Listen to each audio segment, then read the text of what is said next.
7월 6일 복된 이 아침 하나님께서 우리에게 주시는 귀한 말씀은 히브리서 4장 14절에서 5장 10절의 말씀입니다. 하나님 온전케 하신 대제사장이었다라는 제목으로 함께 말씀 나누도록 하겠습니다. 하나님께 나아갈 수 있도록 하나님은 우리에게 큰 대제사장을 허락해 주셨습니다. 승천하신 이 곧 하나님의 아들 예수시다라고 오늘 본문은 분명히 기록합니다. 이 분명한 사실 때문에 베드로는 천하 사람 중에 구원을 받을 만한 다른 이름을 우리에게 주신 일이 없다라고 분명히 언급하는 것 아니겠습니까? 그 분명한 예수를 믿는 도리를 우리가 굳게 잡을 수 있어야 한다는 사실입니다. 하나님이 우리에게 허락하신 그렇게 대제사장 된 예수만 붙잡아도 되는 그 이유가 우리의 연약함을 동정하지 못하실 리가 아니기 때문이고요. 모든 일에 우리와 똑같이 시험을 받으신 이로되 죄는 없으시기 때문에 그렇습니다. 성령에 이끌려 마귀에게 시험까지 받으셨습니다. 또 우리를 위해 하나님의 말씀하신 모든 걸 감당하신 예수님이다라는 거예요. 예수님도 피하고 싶을 정도의 고통이었음을 우리가 사복음서를 통해서 확인해 볼 수가 있습니다. 그럼에도 불구하고 감당하신 것은 저와 여러분의 구원을 위함이었고 이것은 하나님의 뜻이었습니다. 우리를 불쌍히 여기신 하나님의 은혜였다라는 거예요. 우리가 그렇게 그의 긍휼하심을 받고 때를 따라 돕는 은혜를 얻기 원한다면 예수를 통해 하나님을 만날 수 있는 은혜의 보좌 앞에 담대히 나아갈 수 있어야 합니다. 그리스도 예수를 통해 나를 구원하신 하나님의 은혜에 감사함으로 드리는 그 예배다라는 겁니다. 이 예배를 통해 하나님은 우리에게 때를 따라 돕는 은혜의 시작이 있게 하셨습니다. 그런데 여러분, 어떻게 예수님은 하나님의 큰 대제사장이 되실 수 있는 걸까요? 우선 대제사장으로서 요구되어지는 그 조건을 알아야 됩니다. 오늘 본문 1절 보면요, 대제사장마다 사람 가운데서 택한 자임을 말합니다.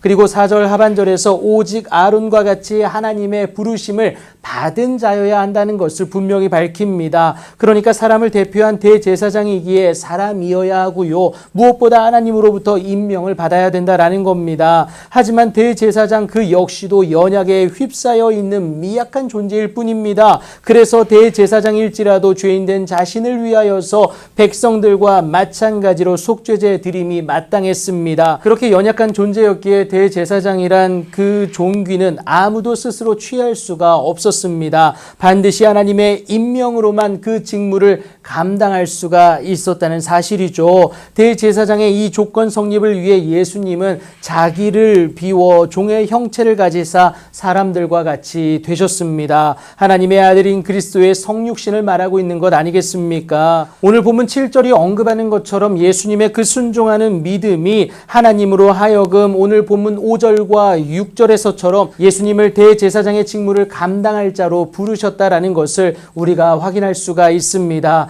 그렇게 예수님을 우리에게 하나님이 주와 그리스도가 되게 하신 것이다 라는 거예요. 그래서 예수님은 하나님께 멜기세덱의 반차를 따른 대제사장이라 칭하심을 받기에 부족함이 없다라는 것 여러분 기억하시면 되겠습니다. 그렇게 예수님은 하나님의 아들이면서도 받으신 고난으로 순종함을 배워서 온전하게 되셨습니다. 하나님의 뜻에 온전히 순종함으로 하나님 맡기신 대제사장의 직무를 완성하셨다라는 겁니다. 그렇게 순종함으로 하나님의 뜻, 그 직무를 온전히 감당하신 예수님을 믿는 모든 자에게, 순종하는 모든 자에게 영원한 구원의 근원이 되어 주신다는 사실입니다. 그래서 예수님은 아론을 훨씬 능가하는 대제사장 중에 대제사장, 곧 우리의 유일한 큰 대제사장이 되신다는 것 여러분 기억하시면 되겠습니다. 그렇게 멜기세덱의 반차를 따르는 대제사장으로서 하나님의 은혜를 우리에게 덧입혀 주십니다.